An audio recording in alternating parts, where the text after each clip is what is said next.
cover band. Goodwill. Donate stuff, create jobs.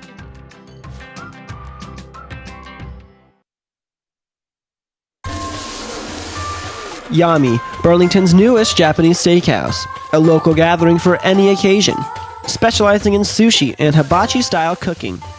Yami Japanese Steakhouse, located at 3123D Garden Road in Burlington. Hi, my name is Alexander Dum. I'm the manager here at Yami Japanese Steakhouse.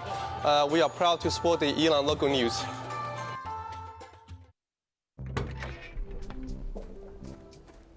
When you throw away money on wasted electricity, you're throwing away everything you could have bought with it. Saving energy saves you money.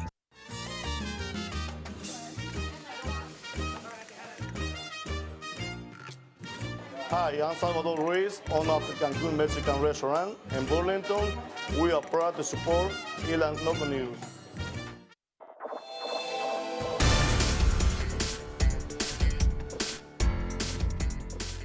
The crisis in Ukraine is still heating up as Russian forces took over the main Ukrainian military hospital in Crimea today. With all of this action taking place, a panel of experts will meet to discuss the conflict with the Elon community on Thursday at 5 p.m. in Alamance Room 101. The Political Science Department organized the event titled Sovereignty and Freedom, Contested or How to Rekindle the Cold War. Audience members will have the opportunity to raise questions about foreign policy, conflict, international economics, security, and minority rights. Protests on social and economic issues have been taking place across Venezuela for more than a month, and a group of students want to raise Elon's awareness about the demonstrations. A Facebook campaign created by El Centro called Pray for Venezuela is encouraging Elon students and faculty to share pictures showing their support for the South American country. Alexa Bobadilla works in El Centro and is from Honduras and says it's important for students to show their support even if the issue may not personally affect them. It could easily be one of us that's being affected by the same things that they are being affected. And for example, my country had a similar situation, and the support from other countries, it does make a difference. Students can participate in the campaign by using the hashtags Pray for Venezuela and SOS Venezuela on Twitter. ELN requires all freshmen and sophomores to live on campus, unless they have a reason that they need to live off campus. Our Scott Cowens talked to two students who aren't happy with the process. I'm frustrated, my parents are frustrated. I would just like an answer of why or how I can make this process quicker. Residence Life denied Elon freshman Noah Kipnis to live off campus next year. He appealed the denial and says his dad has been trying to help him get it approved, but after a week of calling the office every day, he has not heard back. He's still trying just to reach the supervisor and find out what I can do or what he can do to get my appeal approved or just get a legitimate reason of why it got denied. Kipnis said on his application that he has ADD and cannot concentrate living on campus. He is also Jewish and says he wants to keep kosher next year, something that he has found to be too difficult while living in his dorm. With changes being made to housing next year, Residence Life says that almost all sophomores will be in Danley. That means that some students will have to live here for the second year in a row. Freshman Liz Persaw also applied to live off campus and was also denied. Well, we already lived in Danley this year, and we didn't like it. It's really distracting because there's so many people living in one suite. But they said that, we would have to, deal with it again next year pretty much. But some students have had better luck than Kipnis and Persaw. Freshman McKay Sutley applied to live off campus with a few friends and was denied at first, but was then approved. They were really helpful. I completely understand why they can't just grant appeals to everybody. They need people to stay on campus to fill the spots, and they were very helpful with explaining the reasons for why some of us got denied. Registration for on-campus housing was supposed to start tomorrow for rising sophomores, but had to be pushed back until Wednesday because of the storm. Sky Cowens, Elon Local News. We went to the Residence Life office, but they refused to comment. There are 2.7 million healthy shelter dogs and cats who aren't adopted each year, according to the Humane Society of the U.S. I have the story of one Elon student who is doing her part to help animals transition out of the shelter and into the home. Where's your paw? That's so smart. When senior Emily Tryon moved into her pet-friendly apartment, she immediately started looking for a new roommate. I saw that Izzy's owner had died and she needed a place to stay. Tryon found Izzy through a group called Carolina Border Collie Rescue. She was unsure about the commitment involved in owning a pet, so she decided to foster instead of adopting. The dogs will come and live in your house and you just treat them like they're your family. Many animal rescue groups and humane societies have turned to fostering as a way to keep dogs out of the shelter. It's just rough for them in shelters. It's stressful. They don't get a lot of socialization. They're scared. Fostering allows dogs to become more accustomed to home life and better prepares them for adoption. They bloom when they're getting loved and they're in a house with people. And that's exactly what happened to Izzy, who was still grieving the loss of her owner when Tryon took her in. She's so different. Like, she loves her toys. She goes nuts when you throw them outside for her. Although Izzy was able to find happiness under her care, Tryon wouldn't exactly describe the experience as a success. I realized 5 seconds after I met her that I was probably going to be a foster failure, which means that you keep your foster dog. She tried searching for a home for Izzy, but she just couldn't say goodbye. I came home and the apartment was empty and it was a huge presence that was missing. I mean, even though she's here, oh, come on, you can do it. Tryon adopted Izzy in August. She still works as a volunteer, transporting dogs to and from foster homes. Britton McDavid, Elon Local News. You're a good girl. Tryon wants students to know that fostering isn't the only way to get involved. Carolina Border Collie Rescue is currently looking for volunteers to assist in transporting the animals and home evaluations. For more information, visit their website. Students packed Alumni Gym this Saturday, but it wasn't for a basketball game. Find out more after the break.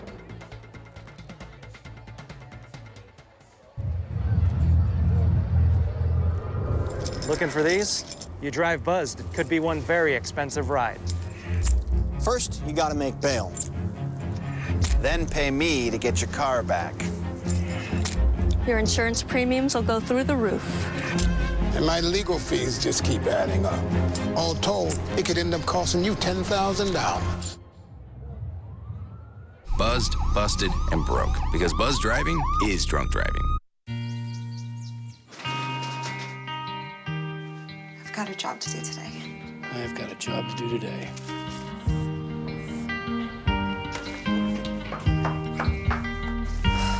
Have a good first day at work, Mom. Your donations to Goodwill fund job training programs right in your community. Feels good to start fresh, right? Sure does. And like that, you're a job creator.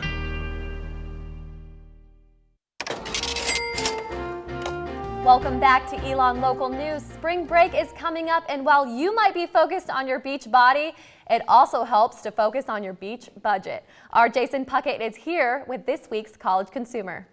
Brennan, I can say from experience that one of the hardest things to do as a college student is plan and keep a budget. Now, don't change the channel because I said budget. It isn't that hard, and I'm going to show you how to make your phone do it for you. First, you need to keep track of the details. There are many programs that track your accounts. They tell you what you've spent, where you spent it, and offer advice. My recommendation is Mint.com. You sync up your personal accounts and tell the program what your preferences are. It does the rest. Second, just like a fitness program, successful finance programs take daily work. One of the best ways to improve your budget is to see what your daily spending looks like. Apps like Daily Cost make it easy. It's like a calorie counter for money. Throughout the day, you input what you've done, and at the end of the week, you can see all the details and your problem areas. And last, we've all been there. You owe your friend for dinner, but he already owed you for drinks last week. Next thing you know, you're both out money. Well, no more. Apps like Venmo solve this. When you go out to dinner, split a cab, or don't have cash, you can send the money directly to your friend on this app, and it will go into their account. Most people don't know that GroupMe can do the same. Now, all of these examples can be set up in under 10 minutes and will save you a lot more time and headaches down the line. Looking out for the college consumer, I'm Jason Puckett. They say they serve fresh biscuits for friendly folks, and now Biscuitville's menu is getting a fresh makeover. Starting March 31st, you'll be able to get lunch at Biscuitville's location in High Point. The new menu choices are a side of fried okra and a pimento cheese and bacon sandwich. According to Elon grad and CEO of Biscuitville, Bernie Jennings, Alamance County can expect to see the new lunch menu by the summer. This month will help more than just your wallet. Dine with a Purpose is back for the month of March at Varsity Sports Grill. The event, started by Elon Dining, donates 10% of all food dollars, cash, and credit sales to Habitat for Humanity. Proceeds and donations allow Habitat for Humanity to continue to work in the Burlington area. I did Habitat for Humanity all throughout high school, so knowing that whenever I come here and the money I spend towards food, the proceeds will go there, that makes me ecstatic, and that makes me want to eat here more in the future. March is National Nutrition Month, and Elon Dining is trying something new. If you ate lunch in Lakeside today, you saw Kelly McGowan right outside offering free healthy snacks. She gave out yogurt, vegetables, hummus, and fruit. Also, students could play trivia that tested their knowledge on health facts and statistics. If they answered right, they won a water bottle. When the weather finally warmed up this Saturday, some people spent it taking a stroll outside. Others were strolling inside an alumni gym in a different way. I was there to see what the craze was all about. Dancing, cheering, and a lot of shouting. If you were in Alumni Gym Saturday night, that's what you saw for the second annual Stroll Off, hosted by Alpha Phi Alpha Incorporated. But this year, they had a special opening act. The Alphas approached us and wanted some of the Boys and Girls Club kids to be, part of the show, be the opening act. So they came to the Boys and Girls Club, practiced the routine, the step with the kids. Boys and Girls Club is an organization that lets kids from around Alamance hang out after school. The Alphas worked with these kids a few times a week. The kids loved it. They always, are asking, when are they coming back? When are they coming back? Well, I'm here with Willie and Micaiah, and they're going to teach me a little thing or two about stepping. It started out fine, but in the end, I couldn't keep up. I'm stepping on everybody's toes. I can't even do it. Later, they told me why they enjoyed preparing for the stroll off.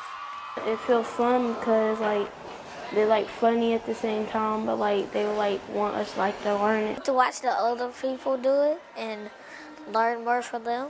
And why they appreciate the Boys and Girls Club. So you get to meet new friends and you get to play with them every day, and our style push you to do more. At the end of the show, Alpha Kappa Alpha and Phi Beta Sigma took home the Stroll Off trophies. Alex Rose, Elon Local News. If you missed the stroll off, don't worry. Check out elonlocalnews.com for full videos later this week. I'm Jacob LaPlante, and after the break, I'll have your Phoenix sports highlights from this week, as well as coverage of the basketball tournaments in Asheville. Stick with us.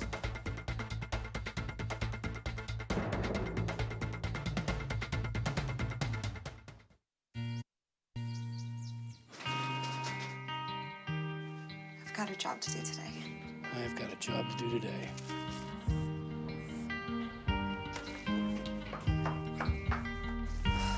Have a good first day at work, Mom. Your donations to Goodwill fund job training programs right in your community. Feels good to start fresh, right? Sure does. And like that, you're a job creator.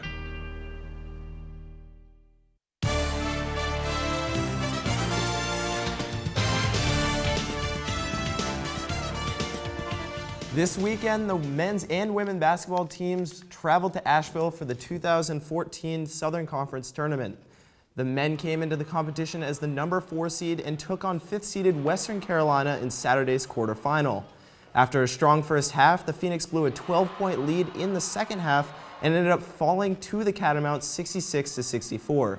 The loss marked the first time under Coach Matheny's 5-year tenure that the team didn't win a game in the tournament. A disappointing end to a season with such high expectations. Over on the women's side, the Phoenix came in as the 5th seed and managed to knock off 4th-seeded App State in the quarterfinals before falling to number 1-seeded Chattanooga, 77-44 in the semis on Sunday. The losses not only marked the end of the season, but also the end of Elon basketball's time in the Southern Conference. Our Rajat Agarwal was in Asheville this weekend and found out more. Elon became a member of the Southern Conference in 2003. Now 11 years later, Elon took the court for the final time as a member of the SoCon.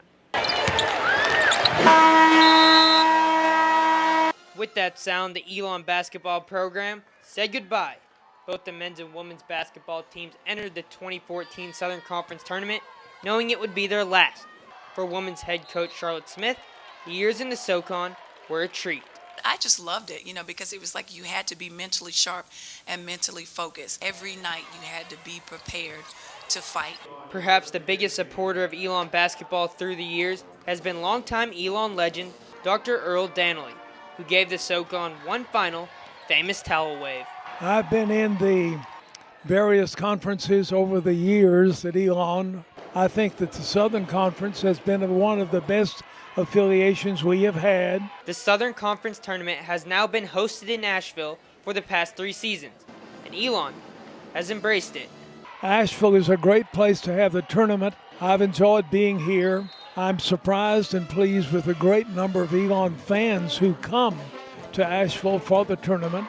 In the time that Elon has spent in the conference, it has seen tremendous growth across the board. I think our programs have improved since we've been in the Southern Conference. There's some really fine institutions in the Southern Conference. The future of Elon athletics is promising, and Dr. Danley is looking forward to it. I guess next year we'll be in Baltimore in a new conference and a new tournament. The Phoenix will move to the Colonial Athletic Association at the beginning of next season. For the final time in Asheville at the Southern Conference Basketball Tournament, Rajat Agarwal, Elon Local News. Sunday was a beautiful day for the 46th best team in the nation to take on the Davidson Wildcats at the Jimmy Powell Tennis Center. Every match was completed in 2 sets, with Silverman, Fortman, Kowalski, and Lindgren picking up wins. Silverman is ranked 26th in the nation and was one of the 3 Elon players to drop 3 games or fewer all afternoon. The 6-1 victory over the Wildcats is the Phoenix 4th in a row. The ice storm that affected student studies on Friday also affected Elon's athletics on Saturday. Elon's softball's doubleheader got pushed to Sunday, where the Phoenix hosted both Radford and Towson. First versus Towson, we pick it up in the bottom of the 7th, where an infield pop-up left a potential game-winning run on third. To extras we go when it was Elon's Kerry Million lining down the third base line, scoring, and for the eventual walk-off hit. Final score 3-2. Later, when Elon hosted Radford, an Elon sac fly in the bottom of the 3rd gave the Phoenix a 2-0 lead. Then it was Elon Jr. Grace Ng who connected on a solo shot to deep left, giving the Elon the 3-0 lead. Radford would battle back, but the Phoenix would hold on for the 3-2 win.